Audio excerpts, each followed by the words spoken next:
Hello, happy AP Comparative Wednesday.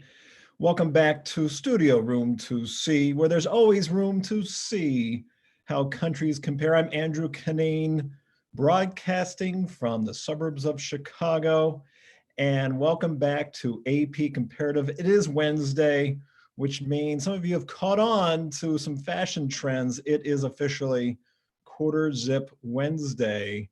Boy, I wonder what tomorrow will bring.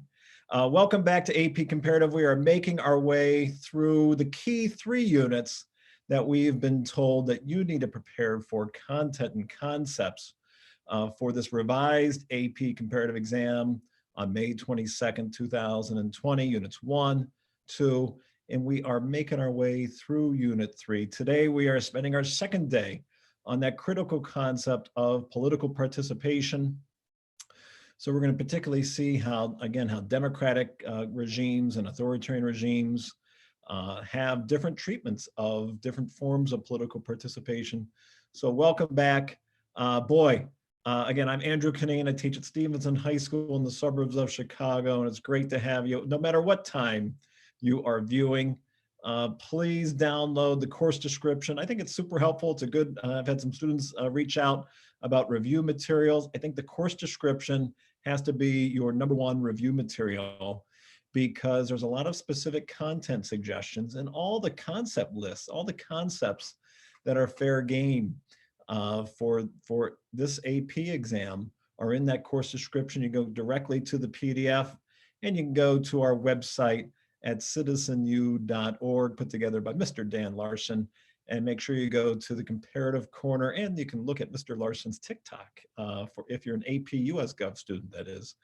But for comparative government, if you want to see the notes and some supplemental country examples, make sure you check out that PDF on citizenu.org. Make sure you go to the website from AP for more specific information about AP Comparative and any other AP exam that you might be signed up to take. We always start off with our hashtag, our social media shout outs at hashtag APCompGov 2020. First, a wonderful shout out from Ms. Welch to her extraordinarily fun 4th and 5th period AP comparative students at Forest Park High School in Virginia. That was really nice. So yeah, teachers, if you want to shout out to your students, a particular class period, feel free to hop on Twitter at hashtag APCompGov 2020. A special shout out to Ms. Jolly as well. And Cam Could Write It was all over Twitter last night with some particular examples that she wanted to share to the comparative community. Thanks, Cam Could Write It.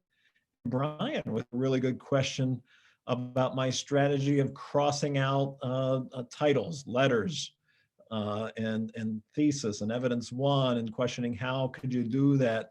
And I think it's really depend on what you're using to type, whether it's Google Docs or Word, or we'll find out more details on kind of what the medium is, if you will, to actually do your typing if you are going to be doing typing on your exam. But there's interesting how many innovations are out there. I put those on the hashtag APCompGov 2020, one that I found that allows you to strike out words in your fonts. And Delaney has a question about examples. She was wondering that when I go through content notes in the lessons or sample examples in my FRQ writing that I try to model, are you allowed to use these examples? And I certainly hope so. College Board is putting these lessons together to help you get prepared during this turbulent time where you're out of school and your teachers are working hard to get you prepped. College Board is putting resources into helping to get you prepped in AP Comparative and all of your other AP exams. I certainly hope you're learning something, and I certainly hope that you apply what you're learning, both the content and the skills, because I certainly think it should be able to help you really maximize your score on this and other AP tests. So thank you again for tuning in. I want to invite you. I know we have a lot of civics students who are showing off their knowledge on social media about what they know. They're engaging in some really good dialogue and boy, really feisty argument last night about corporatism. Holy smokes, it was terrific. It's like being back in the classroom. Hey, if you're really interested in civics and what you're learning in comparative government and how could that apply to other forms of government, perhaps you're also a US government student, I'd really invite you to join. We're creating a political science fair. And if you go to the website, projectcivicsworks.org, you can see there's going to be a civics fair, a political science fair on May the 4th. We'd invite you to create some presentation slides yourself. What are some reforms that you would want to bring in creating a government, albeit a national, state, or regional government? What have you learned from comparative government, and how would that apply to some of the ideals and ideas that you advocate for? So we'd welcome your ideas and presentations through Project Civics Works. You could actually get a t-shirt, a complimentary t-shirt, by being one of the entrants. So you can hop on that website and you can actually see the rules, you can see samples, and you can see the really cool Democracy is a Verb t-shirt. It is not an easy day. It is hump day, and woo, I'm giving you a challenge. I have written a argument essay for today's topic 3.6, forces that impact political participation in our core countries. So I wrote an argument essay using the new format where you're restricted on the different countries and you only get one concept to connect. And I got aggressive. I did get aggressive. This is a tough one. I had a hard time answering this, and I wrote this question, but I was kind of struggling. So I'll show you what I came up with. You can evaluate if you think it's a decent answer. And I'm sure if you don't, you can put your comments on hashtag APCompGov 2020. I'd welcome them. But this is aggressive. This is not an easy one. So we are looking at assess, and I've kind of used a different directive here. Usually it's develop an argument or present an argument. So here's a question: assess why an authoritarian government would allow informal political participation. And then I think the concepts, I went back to look for some concept words from Unit 1 that we really haven't talked about as much. I know we've done a lot on political stability and a lot on political legitimacy. And stability and legitimacy are always good go-to concepts. But we've talked a lot about them a lot, and I think you've mastered those concepts. So how about one that we really haven't gone to, and that is nation? I hope you see it as a curveball. I think it's tricky. I think it's fair. I'll show you what I wrote later in this lesson. And also notice, and I'll talk about this later too, I try to restructure how this argument question is written. Instead of giving you a choice of, bicameral or unicameral, you got to pick one and build that in the argument. Instead of making this a yes or no, does this concept help build legitimacy, yes or no? This is a broader question. Assess why an authoritarian government would allow informal participation, and you got to connect it to a concept. So if you've been following along in these lessons, and I know, boy, there's some students who are following along and putting out sample FRQs on Twitter. I think this is the hardest one I've done. So I'm curious what you think and how you do. So that is what we are building toward in today's lesson. We are looking at the forces that impact political participation. We are going to connect this to civil society. You'll hear me reference that a couple different times in this bigger concept of democratization. And of course, we're looking at those skills of argument writing and building arguments and the skills that go into this. We are making our way. We are wrapping up Unit 3 in just 3 more lessons today, in 2 more lessons. And then we're going to go into going back and reviewing Units 1 through 5, and particularly looking at concepts that connect back into those concepts of Units 1, 2, and 3 to get you prepared as best we can. So what you need to know, I always start off with the core concepts from this particular topic. So when you go into that course description, you're going to see there's some references to what we call informal political participation. We'll talk about what that means later in this lesson. I use a word, I think it appears once in the course description. The word is coercion. It's one of my favorite words to build into my lessons and into my country-specific examples. because coercion can be a whole range of different government responses to get citizens to comply with policies. And again, it could be a traffic ticket. If you don't stop at the stop sign, can be coercion as a traffic ticket, or it can be much more brutal use of force. Um, but there's a whole range of different methods of coercion. So we'll talk about coercion today, particularly as it applies to governments treating political participation. Civil liberties, there's some elements of civil liberties, which is a preview of tomorrow's topic on civil liberties and civil rights.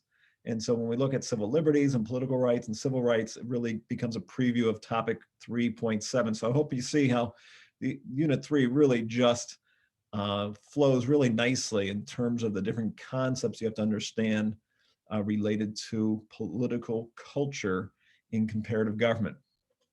If you've been watching these lessons, you know that any text I have in paragraphs or sentences that's followed by an asterisk indicates that this is coming straight from the course description. I wish I could be as smart as this, but I think the course description is laid out really logically. When you follow the thematic approach, when you're studying country by country, which a lot of teachers do, I think they're tying these themes and these concepts in as a country by country. So I don't think you need to panic at all if your teachers have been going country by country.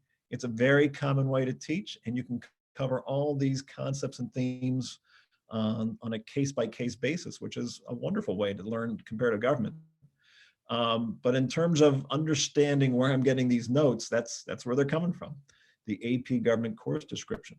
And so we know that in in 5 of our 6 countries, we have some form of national election. So even in more authoritarian countries like Iran and Russia, which we call that hybrid regime, which certainly trends towards authoritarianism, we see that they use elections as a form of political participation. So elections obviously would be more formal political participation because it's part of the rules of what government does. And it's interesting that in Iran and in Russia, these are countries that have elections and they're regularly scheduled, and they hold to that schedule. This isn't just, let's have an election next year to confirm this political appointee.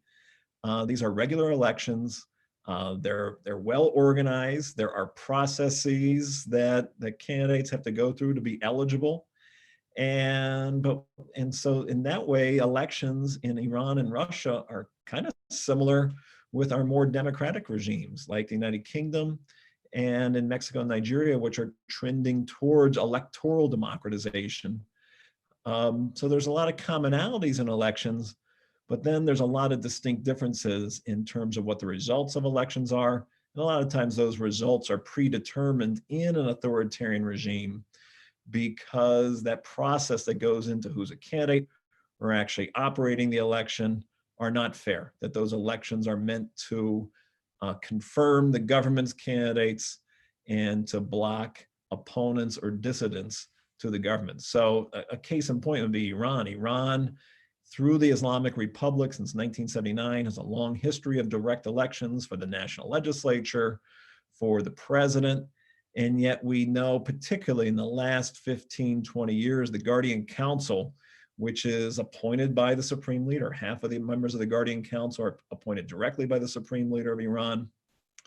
The other half are appointed indirectly by the Supreme Leader. A key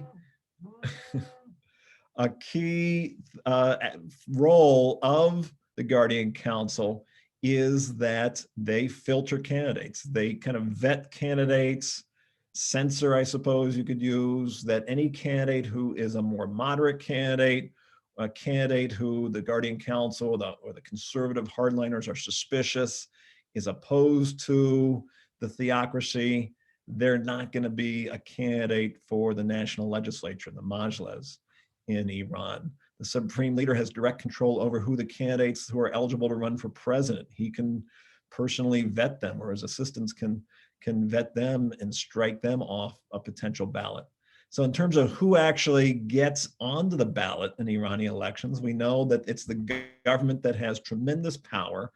It's not a particularly fair process because you don't make it onto the ballot if the government, if those in power don't like your ideas.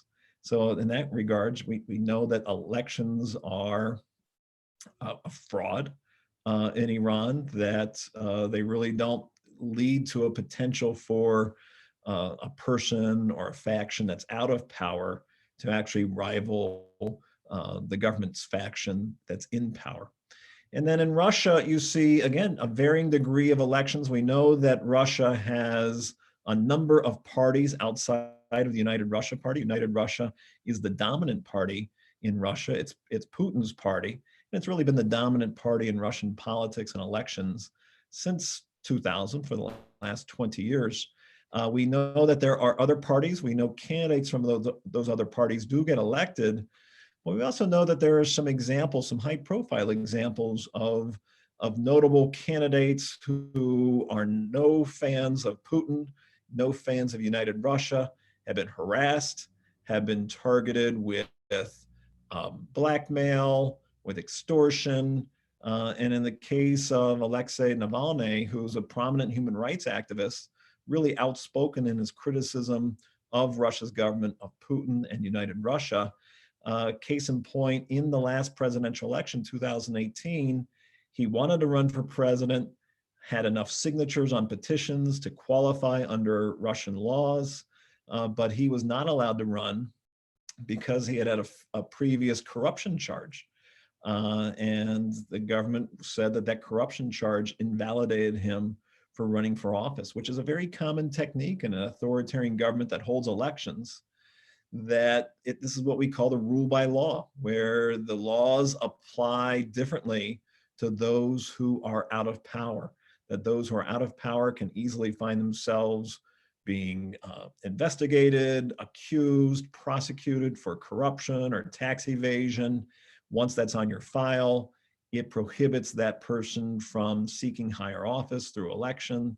And again, it's selectively using the law to be targeted against opponents of the government. And that certainly was in the case of Alexei Navalny in 2018. Mexico and Nigeria are interesting contrasts. Mexico certainly used to have a dominant party. A lot of political scientists looked at Mexico as an authoritarian government because really the PRI party was the party in power. No one challenged the PRI party for 70 years. Elections were oftentimes rigged. Even though you had other parties get elected to office, it was really the PRI party that controlled the presidency and a majority of Mexico's national legislature. Well, that all changed in 2000. And that's where we saw this, what we call this alternation of power. So you saw this competition in elections where the party or the person out of power actually had a chance of beating the government. And what's interesting, in Mexico, we've seen 3 different elections where the party out of power, a party out of power, has actually won the presidency and the majority of seats in Mexico's Congress. So we saw this in 2000 when the party PAN beat the dominant party PRI. And then in 2012, PRI came back, beat the PAN president or the PAN party's candidate. And then most recently in 2018, we saw this more kind of leftist coalition of parties, Morena, and their candidate, Lopez Obrador, defeat PRI. So you've seen an alternation of power 3 different times in Mexico. Again, that's why we use that phrase democratization, or specifically electoral democratization to describe Mexico's elections. And we've actually seen in Nigeria, you've seen ever since the 1999 Constitution, you've seen the president step down after 2 terms. They had a dominant party, the PDP, the People's Democratic Party. But in 2015, the incumbent president lost, Goodluck Jonathan, who was from the PDP party, lost to the current president, President Buhari, who's from the All Progressive Congress in Nigeria. And so you saw that alternation of power in Nigeria. Now, we haven't seen that sustained in Nigeria. We haven't seen another candidate from a different party beat now the APC in Nigeria. We've only seen 1 election where you've seen an alternation of power, but that's certainly more than what we've seen in Russia. We've never seen an alternation of power between rival parties or rival factions in Russia. So that's an indicator of electoral democratization in Nigeria. But of course, people are sending me social media and examples that Nigeria, particularly in its treatment of reporters and some government institutions, there's some indicators that Nigeria and Buhari might be trending away from democratization. So that's something to keep our eyes on as political scientists and political science students. So here's where we get that term informal political participation. That's the term that comes from the course description. So you should note, and this is where the FRQ is going today, that we're looking at criticism of the government. Protest could be an example of informal participation. Twitter comments, particularly those at hashtag APCompGov 2020, those Twitter comments coming from Nigerian political activists who are criticizing government's response there to COVID-19. And we know that in authoritarian governments, there's less tolerance of informal political participation, especially informal participation that's critical of the government. So here's where we can actually look at data. This could potentially be a good quant analysis question. Maybe I'll write that up in an upcoming lesson to turn this into a quantitative analysis. This comes from Freedom House from 2019. Of course, no one tips me off that I went to my Freedom House index of 2019. Freedom House completely reversed their scoring system. It used to be that if you were a 0, you were the most free. As 2018, I had data in my text I wrote up, and then Freedom House completely reversed it. Man, they're hard to keep up with. But this is the most recent data we have from Freedom House. It's based on a scale of 100. 100 means it's the most free in terms of freedom on the net, so internet freedom in our particular countries. You can go directly to Freedom House. You can see all the countries that they keep track of in terms of metrics to measure freedom on the internet. So this is what we can apply to social media. And we know that our most democratic country in AP comparative government, the United Kingdom, scores the highest. You can see Mexico and Nigeria are both considered to be partly free according to Freedom House, but access to internet in terms of limits on content, in terms of violations of user rights, they're considered to be partly free. But then when you go into Russia, we know that Russia's passed recent laws that make it much easier for the government to prosecute those who, promote fake news, that are deemed to be too critical of the government in terms of decreasing political stability. People who are publishing that news or putting comments on social media find themselves being the target of prosecution in Russia. We know that Russia has required more internet registration of its websites, holding website publishers accountable and liable for the comments by their users on the websites. So a lot of use of law in Russia to really promote what I would consider to be self-censorship. The idea that with these laws and the risk of violating these laws, if you're an internet publisher, a website publisher, you really need to self-censor to prevent being prosecuted by Russia's government. But then we get to the particularly not free countries of Iran and China. And here's where you see examples. For instance, in Iran, when there have been big protests as recently as this fall over gas subsidies and the rising of gas prices in Iran, you actually saw the government shut the internet down in terms of limiting access because they wanted to prevent the organization of protests via the internet. And so they shut it down. And so that would be certainly an indicator of a more authoritarian technique and certainly less tolerance.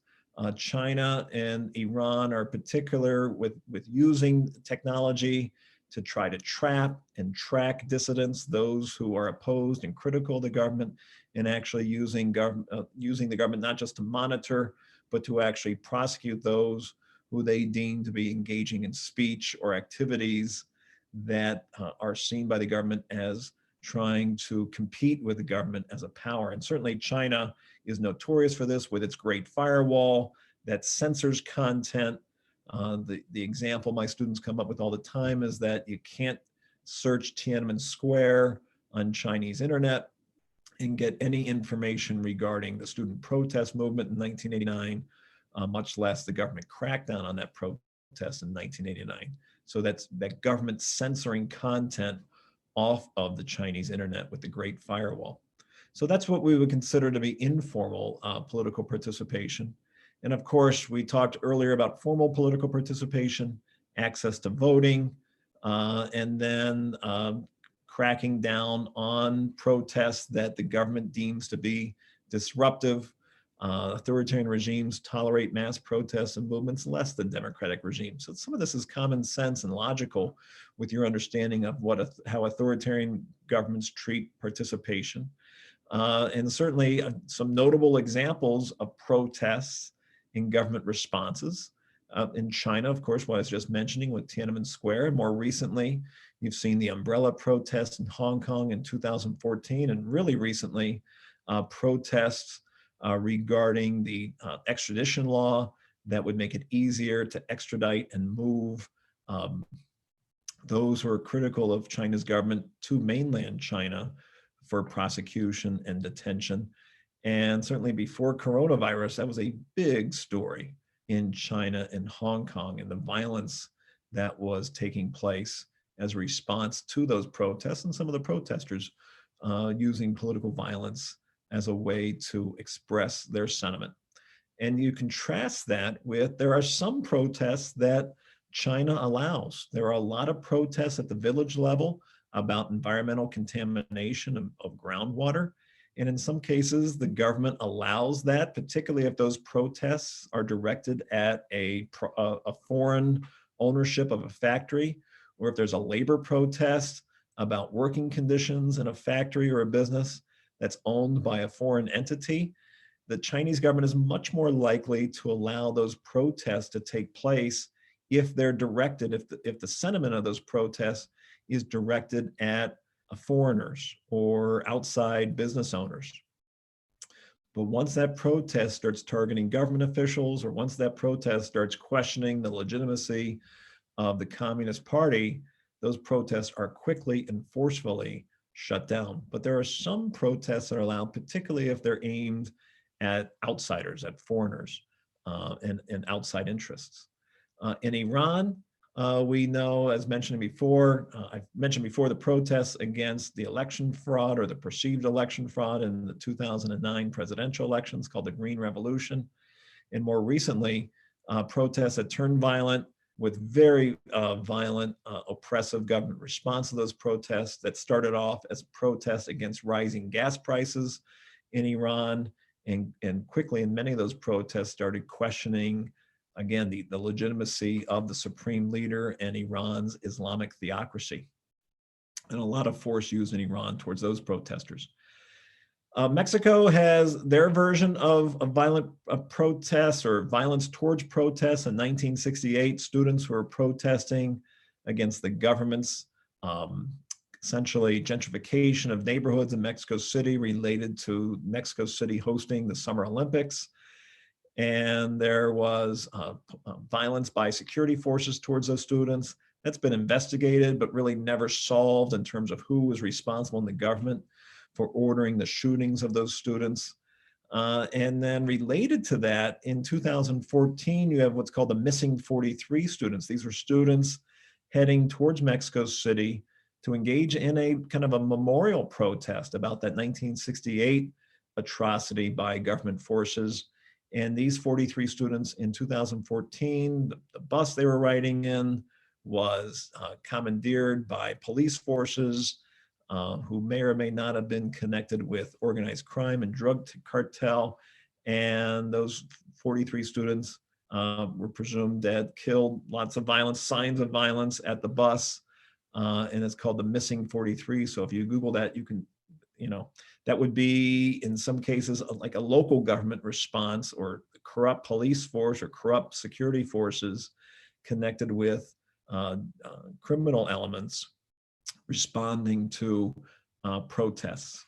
Nigeria has a lot of examples of security forces that, when there are protests, particularly if it's rival religious factions protesting their treatment of one another, security forces intervene and are there's certainly several examples, high profile examples of security forces using firearms, using violence, and protesters being killed by Nigerian security forces.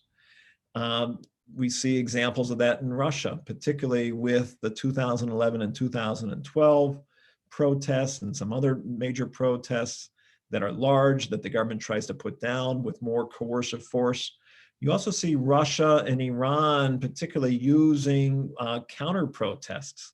And I mentioned this yesterday, kind of using groups that are not civil society groups, but groups that are affiliated with the government or with the governing powers of the government as kind of counter protesters who come in, who harass the opponents of the government, or who kind of show these larger demonstrations to show that the government actually has the support of these large groups.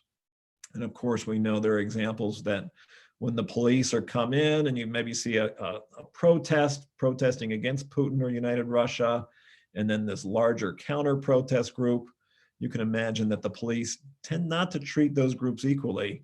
They tend to be harsher and more coercive towards those opponents of the government in Russia. That becomes a typical way that more authoritarian governments treat dissent and political participation.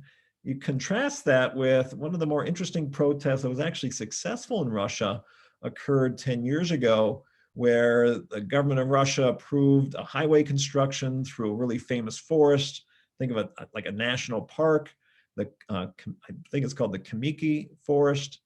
And environmental protesters, it's notable, this is on Earth Day in 2020 that I'm talking about, these environmental protesters were actually successful because they kind of played up the idea of Russian nationalism. And why was the Russian government allowing this multinational corporation, I think it was a French construction firm, to come in and destroy large parts of this forest that Russians take pride in, and really appealed to kind of that national pride of trying to protect this natural resource, this forest outside of Moscow. And that was actually a successful protest. It wasn't challenging Putin for power. It was more kind of playing up national pride.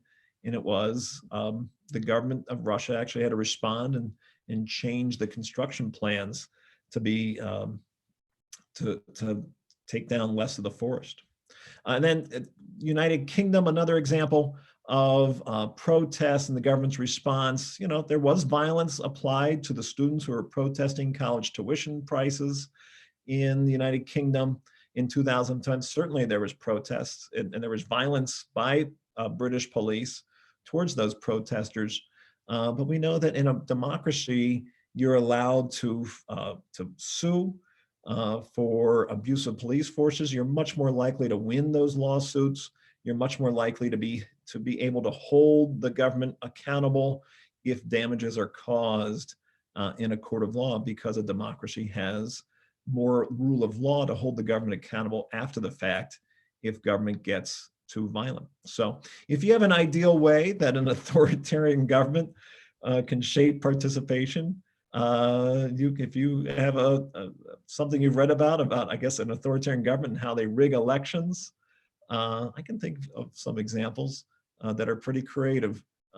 Feel free to share those at #APCompGov2020. Let me go through these quickly.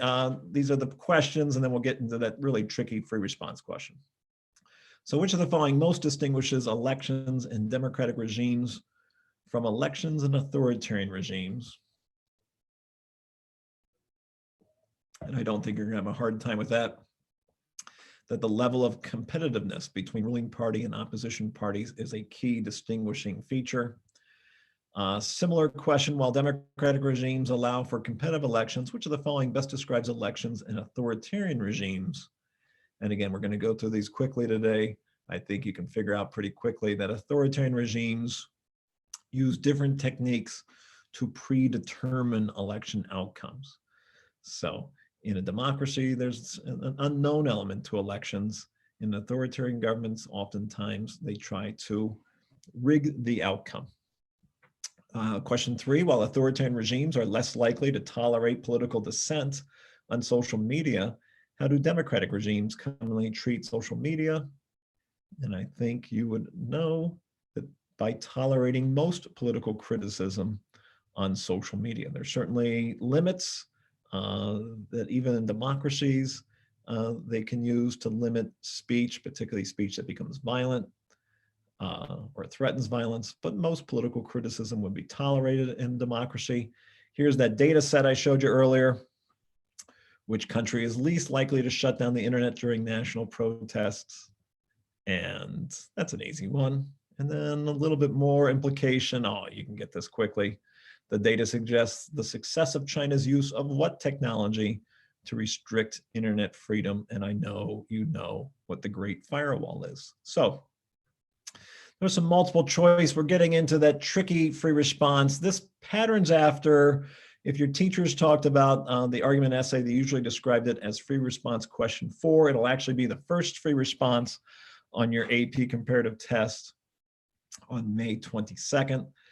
You do not need to do an alternative perspective. So if you're in the classroom and remember doing that component of this essay in class, you do not need an alternative perspective. This is a 7-point essay where one really critical point I've described is from your claim statement or your thesis, and you have to have a solid claim statement or thesis. You have to have that critical point to open up the other 6 points. If you don't have a thesis, I'm afraid you can only get 1 or 2 points out of 7 if your thesis doesn't get the thesis point.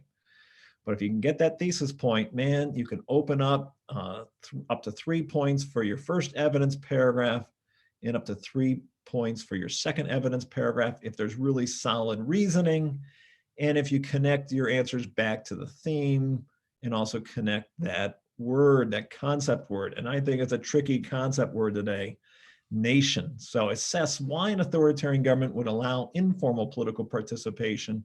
Again, I phrased this one differently today, and I hope you see I hope you think it's difficult. I thought it was difficult to answer. And one is the way I phrase this. It's not a yes or no. It's not a this or that. You actually have to make a judgment now. And you have the question of why. And I think that's a little bit trickier. And not only is that part trickier to create the prompt, but I think connecting this to the word nation, I think it's fair. But don't be surprised on exam day if you kind of get a curveball. It might not be political legitimacy. It might not be political stability. I think you'd be more confident writing about that. I know from our interactions on social media, you really seem to have mastered those concepts. But what if it's not? So let's throw you a curveball. So here is my attempt to answer this. Oh, I forgot to tell you, you're going to be limited on your countries. So today, because my prompt is about authoritarian governments, I'm limiting you to only talk about the more authoritarian governments that we study, the more authoritarian governments we study being Iran, Russia, and China. You can use one of those countries twice, or you can use 2 of those different countries in each of your evidence paragraphs. One country for evidence 1, a second country for evidence 2, okay? But those are the rules. Here's how I went. An authoritarian government would allow informal political participation because this type of participation can help build the bonds of a common nation. Informal political participation can enhance political legitimacy. I couldn't resist. I got to throw legitimacy in there. It's a word you can go to in a lot of different cases in your arguments of a regime. Political stability too. You can connect those words. Even if you don't have to, doesn't mean you can't drop in a word that you know. Show you mastered this and drop in a conversation about legitimacy or stability. Informal participation can enhance political legitimacy of a regime without the risk of holding competitive elections, because informal participation can build a common identity as a nation. So again, I really feel strongly, just don't leave your thesis or your claim statement as 1 sentence. Try to elaborate, try to make this 2 sentences. If you can make it into 3 sentences, that's fine. Make sure you're re-emphasizing your point. Make sure you are, again, going back to the prompt, why would an authoritarian government allow informal participation? An authoritarian government would allow informal participation. I just repeated the prompt, but I've rephrased it in a way to develop an argument, because now I've tied it into a reason. I know I've tied it into a reason to support my argument. I'm using a causal word, because. That's why I like to underline those causal words. Then I elaborated on it in my thesis. I connected it with the concept of political legitimacy. I wanted to highlight, I put it in parentheses. A lot of my students, and a lot of times when I score AP tests, I see students write with pronouns all the time. I've mentioned this before. It, they, them, things, stuff, really vague words. I would highly recommend that you get rid of your pronouns, get rid of your its, get rid of your theys and your thems, and replace those pronouns with the specific noun that you're referencing. In this case, the it is referencing informal political participation. Write it out, type it out, cut and paste the informal political participation. Don't use, really avoid the pronouns. Pronouns can be an easy killer of points that you probably should have earned, but if you use too many pronouns, the reader doesn't know what you're referencing, and so you can lose points by overusing pronouns. So get rid of your pronouns. So that was my thesis, and my first evidence paragraph, and the reason it supports. I need to elaborate on my reason to get all 3 points in this paragraph. Is I'm talking about China. China is an authoritarian government that allows some informal participation, such as worker protests against foreign business owners, because this type of participation can build the bonds of a common nation that is suspicious about the motives of foreign investors taking advantage of China's workers. So that's where I connected it to that core concept of nation. Informal participation can enhance political legitimacy. Again, reusing that word that I know of China's government without the government holding competitive elections, because this type of informal political participation, really emphasizing these words from the prompt of protests. I'm showing I know what this is. Protests as an example of informal participation against non-Chinese business owners can build unity among people who identify as a nation. So nation is this kind of common view. It could be a common language. It could be a common identity. In this case, being suspicious of foreign ownership. We know that's part of the political culture of the Chinese Communist Party going back to Mao, being suspicious that foreign investors were taking advantage of Chinese workers and Chinese labor and building up that aspect of nationalism, connecting that into the word nation as a reason why an authoritarian government would allow some political participation, such as worker protests against foreign business owners. I don't know, what do you think? I thought it was tricky to write. It took me some thinking. My second example I did with Russia. A more authoritarian government like Russia would allow informal participation like protests to protect. I'd use that example that I was talking about before, the Kamiki Forest from highway construction, because this type of protest was viewed as proudly protecting a resource of the nation. Here's a reference, probably not the strongest reference to nation. Hopefully I did a better job of it later. These protests against a multinational corporation's construction that could damage a natural resource like this forest that is viewed with national pride can enhance political legitimacy of Russia, because this is informal participation that can reveal a nation's belief. So kind of this common belief that Russia's government had to respond to without the risk of holding competitive elections. So I'm not sure, did I use nation well enough here? I don't know, you could be the judge. But I did my best here to connect. I think I did. I think this common belief, this common identity connected to Kamiki Forest, a resource of the nation. I think I hit that point of using the concept and making it relevant. Oh, let me know. I thought it was a tricky one. I wrote it to be tricky. See how you do. Maybe use an example from Iran, use a different example from China or Russia. If you want to share that on Twitter, if I have a chance, I'll give you some feedback. Again, we are looking at political participation today. Whoops, these are yesterday's words. We're looking at informal political participation today and how authoritarian governments treat that differently from democracies. We are connecting this to democracy versus authoritarianism, civil society. Tomorrow you'll see some connections to civil liberties. If you have images of political participation across any of our AP6 countries, feel free to share those images or current events, stories, links from journalism on the hashtag. Tomorrow we are looking at civil liberties and civil rights. If you have, I'm going to do one more argument essay for Unit 3, And then I'm going to, on Friday, do another quantitative analysis. So if you have a suggestion on an argument essay related to civil liberties and civil rights, I'll certainly take that suggestion and try to turn it into an argument essay. Thank you very much. Reach out to College Board if you know somebody who's having technical issues or access to technology issues. And again, I'll see you tomorrow on Thursday as we look at civil liberties and civil rights. Thank you for tuning in to Room to See, where there's always room to see how countries compare. Be well.